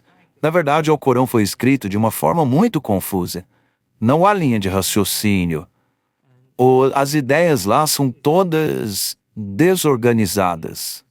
Não existe teologia. Não há linhas sobrepostas, linha sobre linha, um pouco aqui, um pouco ali, para você comparar versículos e chegar a uma conclusão teológica. Não há necessidade de 2 ou 3 testemunhas concordarem para estabelecer coisas, que é a maneira como nós cristãos estudamos a Bíblia. Então nós temos que conversar sobre essas coisas. Eu gostaria de ouvir o que você tem a dizer sobre a escatologia do Alcorão da Bíblia, e a suposta segunda vinda, que é quando o Mahdi retornará. E Jesus virá logo atrás dele, e aí, finalmente, o fim chegará. Muito bem, vamos analisar esses dois aspectos sobre a escatologia, a Bíblia e o Alcorão como livro. Primeiro vamos analisar o Alcorão e a Bíblia como livros. O catolicismo não aceita a Bíblia como a norma, apenas no sentido de que está em harmonia com a tradição deles. Portanto, no catolicismo, a tradição está acima da Bíblia. Mas na verdadeira religião, a Bíblia está acima da tradição. Nós temos que nos acomodar à Bíblia. Já no Alcorão, como você disse, há muitas coisas confusas e eu acredito que o Alcorão também confunde Maria com a irmã de Moisés. Ela é vista como a mãe de Jesus numa parte muito posterior. Então, há muitas coisas confusas no Alcorão. O valor do Alcorão na vida islâmica é basicamente em canção. Existe uma leitura divina do Alcorão que é realizada. O método da leitura é mais importante do que o conteúdo que está sendo lido. A maneira como você pronuncia, como você canta, etc. No catolicismo é a mesma coisa. No catolicismo há o que se chama de lectio divina, a leitura divina, onde os salmos e os versículos da Bíblia são cantados num estilo específico de canto. Isso tem relação com o Islã. É exatamente a mesma coisa. Eles têm um cantor e outra pessoa que responde. E é a mesma coisa com o Islã.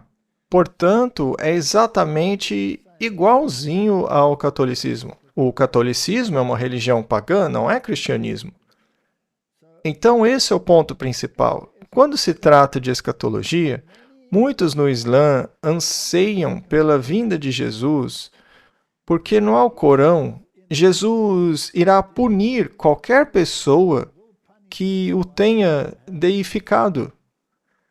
Então, no Islã, a vinda de Cristo, na verdade, é uma punição. Ele vem para punir aqueles que o adoraram como uma divindade.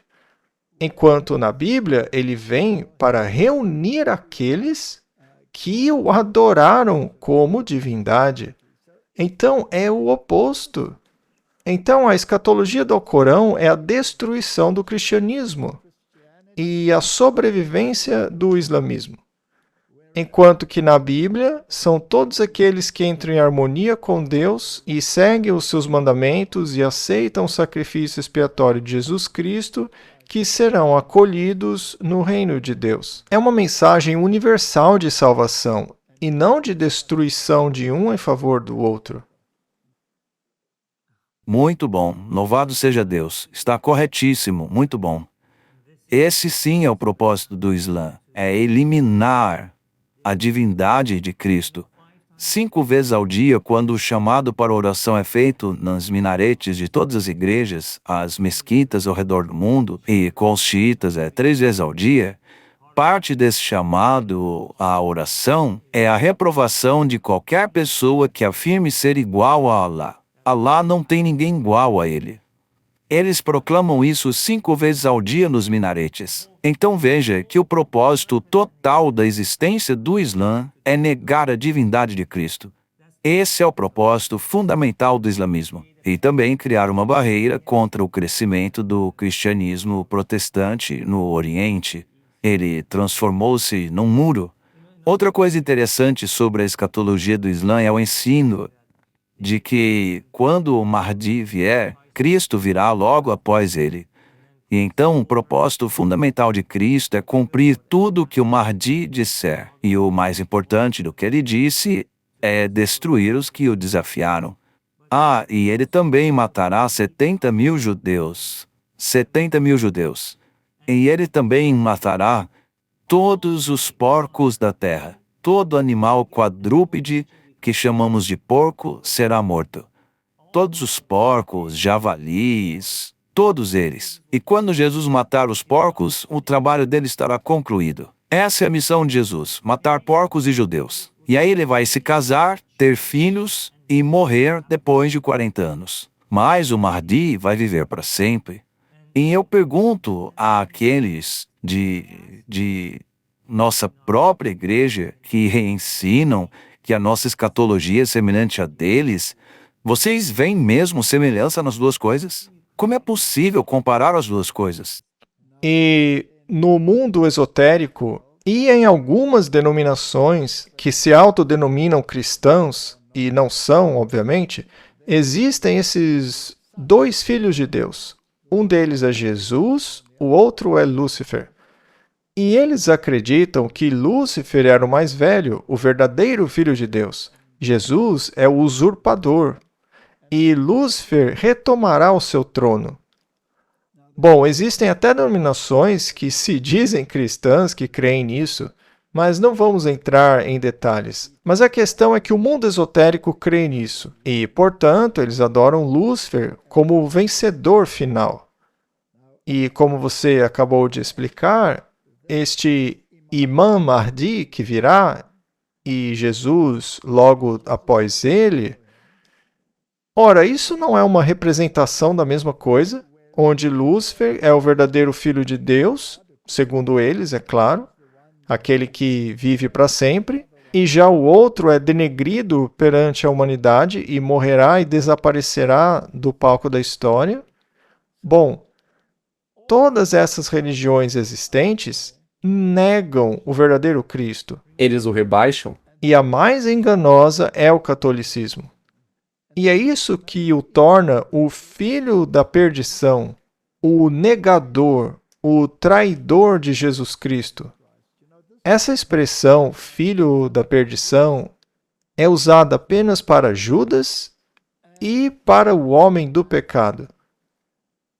Eles fingem adorar Jesus, enquanto desviam, na verdade, a adoração para Maria e outras entidades, como os santos que já faleceram. Eles negam a divindade, a verdadeira divindade autossustentável de Cristo, e o transformam em um ser criado, ensinando isso ao mundo cristão como se eles mesmos fossem cristãos. Mas, na verdade, eles são inimigos de Cristo, são luciferianos em sua adoração.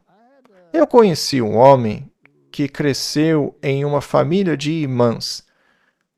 E ele me contou que uma vez viu um grupo de imãs de sua família adorando uma forma secreta de Alá, que basicamente era ocultista. Ele viu isso nos bastidores e, como ele ouviu essa conversa, ele acabou tendo que participar desse ritual e se tornar o iniciado. Então, pelo que eu entendi dessa história, e é uma fonte muito confiável, você também tem uma representação esotérica e uma exotérica nessa religião. Uma para os iniciados e outras para os não iniciados. E, obviamente, a maçonaria tem um papel muito importante no Islã. Por isso que você tem lojas maçônicas islâmicas. Mas nos bastidores, na verdade, eles são apenas um em adoração. Mas externamente, não são. E eu acho isso fascinante. Portanto, no meu entendimento, só existe uma religião verdadeira, que é corroborada não apenas pela fé, mas também por dados históricos reais e dados proféticos. E você só encontra essa religião verdadeira na Bíblia, em nenhum outro livro. Amém, amém. Louvado seja Deus.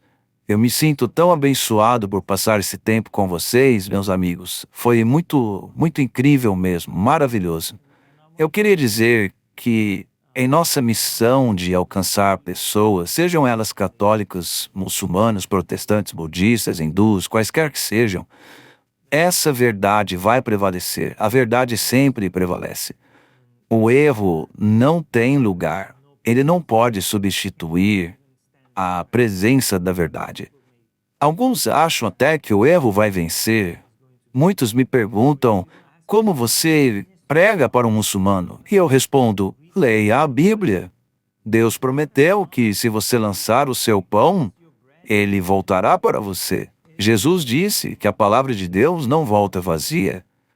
Então, a palavra pregada aos muçulmanos não voltará vazia. Mas muitos têm medo de pregar a Bíblia para eles. Mas você mesmo tem uma experiência com aquela mulher árabe que você deu estudo bíblico para ela.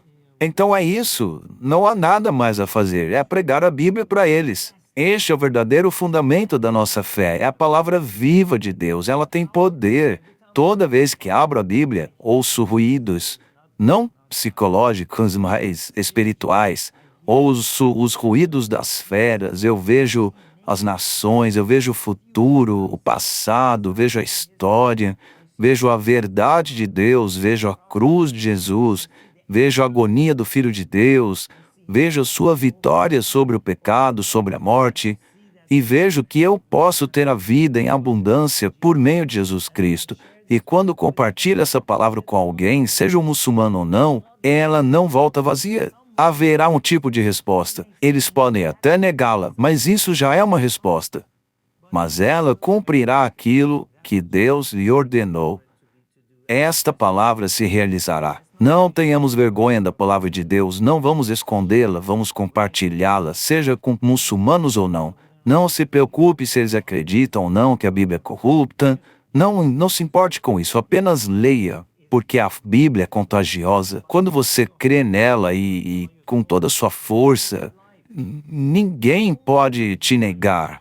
Ninguém pode achar de verdade que você está errado. Eu me emociono, mas eu amo esse livro. É maravilhoso. E veja, no dia em que você disse, Deus, me ajude, você obteve sua resposta. Uma vez sentei-me numa igreja católica e disse, Deus, se o Senhor existe, revele-se a mim. E para onde isso me levou? Para a Bíblia.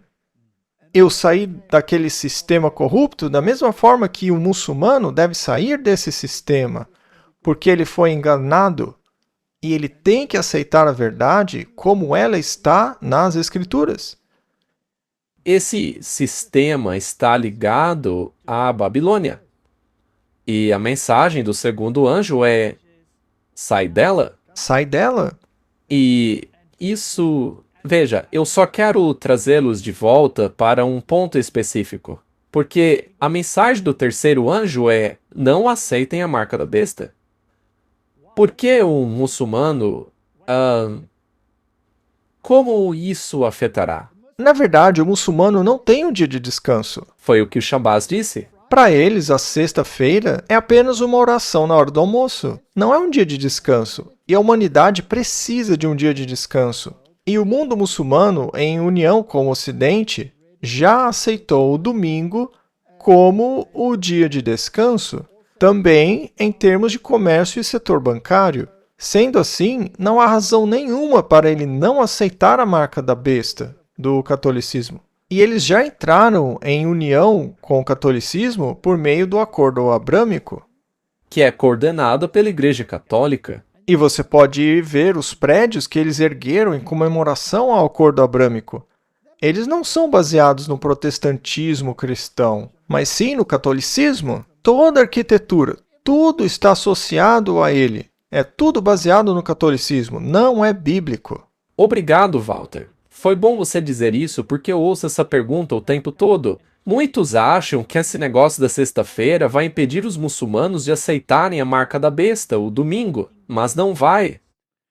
E porque estamos lidando com uma situação muito difícil para alcançar as pessoas, aqueles que estão naquela região, Deus está tendo que intervir literalmente por meio das visões, sonhos que as pessoas acabam tendo.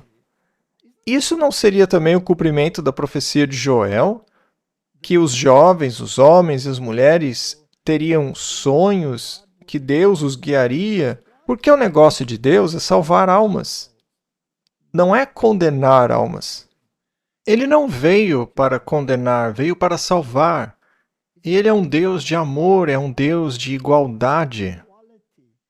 E o mundo islâmico precisa ser libertado das amarras de sua teologia. Assim como os católicos precisam ser libertados, ou o ocultista, ou o hindu, ou o budista, ou o xamã, ou como quiser chamá-los. Os judeus também. Ou os judeus, todos eles. Os judeus reconheceram que a época de Daniel capítulo 9 passou por causa da incredulidade deles. Não, volte a crer, aceite o Messias. O Messias estava prefigurado em seu sistema sacrificial. Não aceitem essa ideia de um falso Messias que ainda virá para eliminar os seus inimigos para que vocês possam governar sobre a terra. Somos todos do mesmo sangue, todos somos filhos de Deus. Ismael é filho de Abraão, mas a ascendência de Abraão remonta à sua condição de filho de Deus, pois foi criado por Deus por meio de Adão. E também, na aliança que Paulo menciona em Gálatas, os dois pactos, aquele do Monte Sinai, Agar, porque ele diz que Abraão teve 2 filhos, e aí ele fala sobre Isaque e sobre Ismael, e aí ele fala sobre Jerusalém acima, e depois fala sobre o Monte Sinai. Um tem a ver com a servidão, o outro com a liberdade, e um persegue o outro. E aquele da escravidão persegue o que é livre. Então, para aqueles que afirmam que Paulo ensinou que o Islã é a religião que veio de Deus, aqui Paulo faz uma distinção clara entre essas duas alianças. Ele chama uma delas de Agar, ou melhor, Ismael, e a outra de Isaque e Jerusalém, que está acima, nossa mãe Jerusalém, que está lá em cima. Portanto, a liberdade para os muçulmanos só virá quando eles encontrarem com Cristo, assim como eu fiz. E assim como milhões de outros muçulmanos que estão se convertendo ao cristianismo, eles estão sendo libertados. Eles deram um passo adiante na direção da liberdade e de Cristo. Eu poderia acrescentar que quando Jesus me revelou o sábado, na noite em que ele me mostrou o sábado, foi em um sonho. E neste sonho, e veja, um comportor adventista já havia me falado sobre o sábado, mas eu não tinha certeza se era verdade ou não. Aí eu orei e perguntei a Jesus: Senhor, mostre-me se o sábado é a verdade, se é o seu dia mesmo. E naquela noite ele me deu um sonho, e neste sonho ele me mostrou o sábado. Eu estava exatamente ao lado de uma igreja adventista do 7º dia, e era sábado, mas o dia estava cheio de vida, havia uma energia elétrica pulsando no ar, algo que só se pode ver com olhos espirituais. E em meu sonho foi-me dado um olho espiritual, e então Deus me mostrou a Bíblia, e ao lado dela os escritos daquilo que chamamos de espírito de profecia. E veja, eu não tinha ideia do que era esse espírito de profecia. Isso foi me mostrado no sonho antes de eu ter qualquer conhecimento sobre isso. Neste sonho me foi mostrado o porão de uma igreja. E mais tarde, ao ser batizado em uma igreja, um dia eu desci no porão dela, onde eles faziam confraternização, porque eles costumavam fazer junta-panelas naquele porão. E era exatamente o mesmo porão que eu havia visto em meu sonho. Eu nunca havia estado lá antes. Tudo me foi revelado em um sonho. Eu conheci os escritos do Espírito de Profecia, os escritos de Ellen White, em meu sonho. Então, Deus está agindo. Assim como ele mencionou no livro de Joel, sim, isso está acontecendo em grande escala. E por que está acontecendo tanto com os muçulmanos? Parte da razão é porque Deus disse a Abraão que por tua causa abençoarei o teu filho Ismael. Deus nunca planejou que houvesse um filho Ismael. Mas Abraão e Sara decidiram tomar as coisas em suas próprias mãos e serem Deus por um momento. Eles acreditaram em Lúcifer. Eles quiseram resolver o problema eles mesmos. Vamos fazer nós mesmos um filho. Não vamos esperar a promessa de Deus. E aí acabaram tendo um filho por meio de Agar. E assim eles colocaram Deus em uma situação difícil. Assim como Pedro colocou Cristo em uma situação difícil quando se gabou de que Jesus pagaria os impostos. Pedro Pedro não deveria ter dito aquilo, mas já que disse, vá lá, pesque um peixe e vai achar o dinheiro na boca dele, e com ele paga os seus impostos e os meus. Abraão e Sara fizeram a mesma coisa. Eles colocaram Deus em uma situação muito delicada. E agora Deus diz, muito bem, Abraão, por sua causa eu vou abençoar Ismael. Eu vou abençoá-lo. Mas ele não é a bênção escolhida. Essa bênção virá por meio de Isaque. E por causa dessa promessa, Deus está agindo com muita diligência para levar o Evangelho de Cristo aos muçulmanos que têm um acesso muito complicado. E graças a Deus pelo sucesso que ele está tendo. Eu concordo plenamente com você. O que eles precisam entender a respeito do sábado é que o sábado é o descanso de uma obra concluída por Deus e não uma obra concluída por nós. A religião pagã, toda religião falsa, baseia-se naquilo que nós podemos realizar. E Agar representa o esforço de Abraão para cumprir a promessa de Deus, enquanto Sara representa a promessa de Deus de que até mesmo as estéreis serão capazes de gerar vida. E essa é a salvação pela fé comparada com a salvação por meio de seus próprios esforços. Por isso, a religião católica é uma religião de rituais e sacramentos, atividades cerimoniais, peregrinações, indulgências, e o Islã é a mesma coisa. É uma religião de rituais, de obras, de peregrinações, de esforço próprio.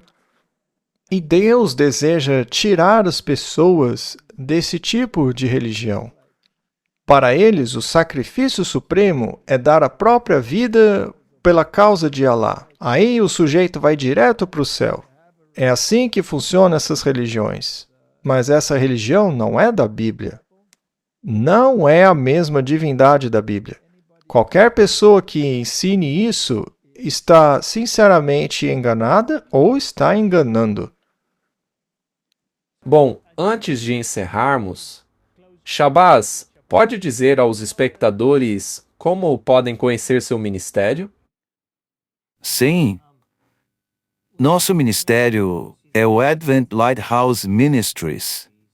E seus espectadores podem nos conhecer melhor em nosso site adventistlighthouse.org. E o nosso ministério é basicamente direcionado e adaptado para alcançar muçulmanos, especialmente muçulmanos na língua persa.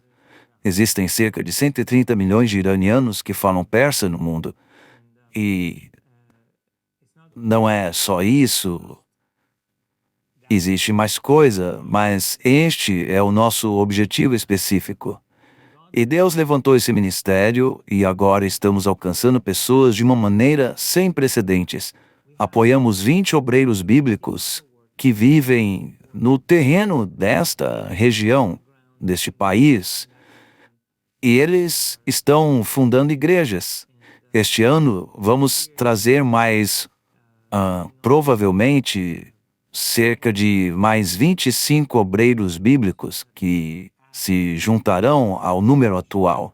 Então, até o final de 2026, vamos ter por volta de uns 45 obreiros bíblicos trabalhando nesse ministério. E Deus tem nos abençoado muito. É Deus que está fazendo isso acontecer. Estamos apenas seguindo suas instruções. O Senhor me abençoou muito. Temos pessoas boas aqui que apoiam o ministério, que trabalham no ministério. Nosso site, nossa conta no Instagram está crescendo muito entre aqueles que falam persa, pessoas da diáspora, fora da região 1040, dentro da região 1040, e as pessoas estão ouvindo o Evangelho, elas estão ouvindo as mensagens. Na verdade, o marido de uma das nossas funcionárias, que é iraniano, ele traduz as apresentações do Walter White para o persa. Então agora, Walter, você está falando persa para muitos iranianos. E é fascinante vê-lo assistir os seus sermões em persa, realmente muito bom. Deus está abençoando, nosso trabalho está crescendo e, por favor, continuem orando por nós e continuaremos orando por vocês, é claro. Muito obrigado. Foi uma honra falar contigo, Shabazz. É sempre um enorme prazer falar com você.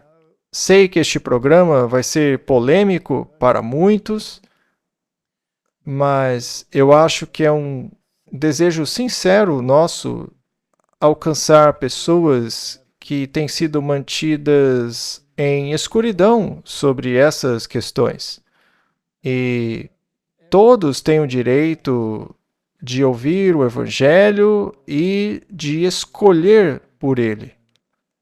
A sua missão é muito importante, Shabazz. Deus o abençoará, porque esta é a mensagem dele. As pessoas precisam ouvi-la. Que Deus te abençoe ricamente em tudo o que você faz. Muito obrigado, meus amigos. Obrigado por me receberem. Deus os abençoe. Muito bem, vamos orar. Querido Pai Celestial,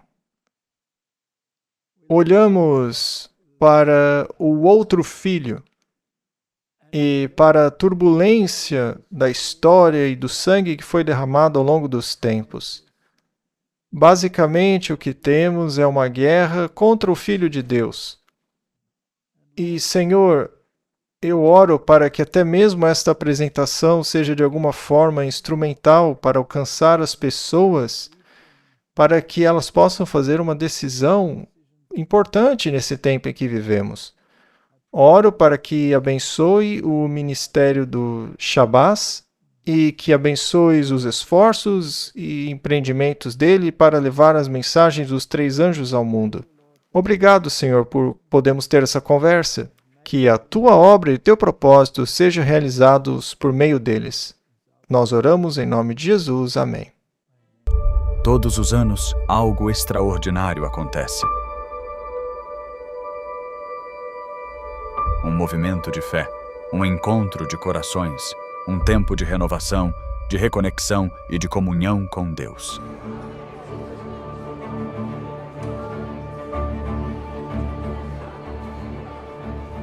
Essa é a Campal Terceiro Anjo. Mais do que um evento, é um chamado divino que une famílias, amigos e irmãos de fé de todo o país.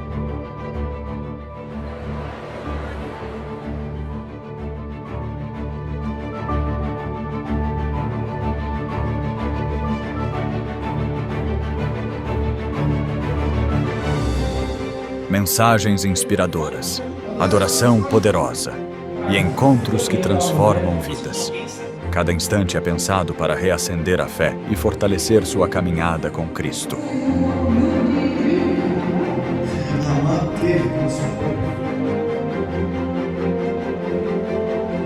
Dos mais experientes aos pequeninos, todos têm seu espaço. Programações específicas para crianças, jovens e adultos tocam corações de todas as idades.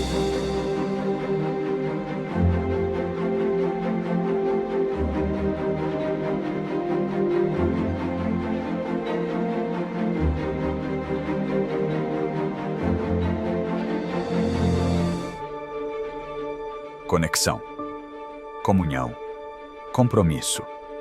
Seja sua primeira vez ou sua terceira, a Campal Terceiro Anjo te recebe de braços abertos.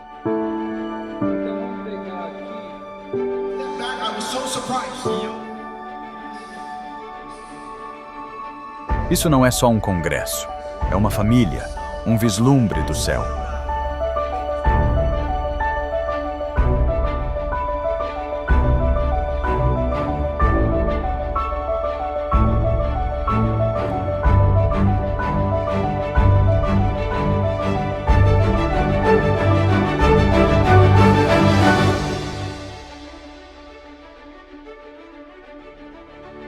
A Campal Terceiro Anjo 2026 já está sendo preparada.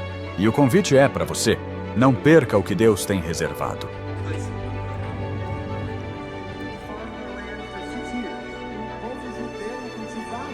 A cada ano damos um passo a mais perto do propósito, mais perto uns dos outros, mais perto do céu.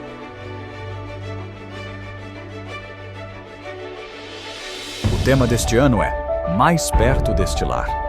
Porque cremos que a jornada está quase no fim e o lar eterno está logo ali.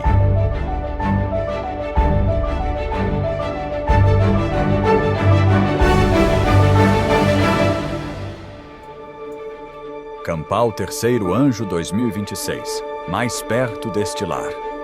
Esperamos você lá.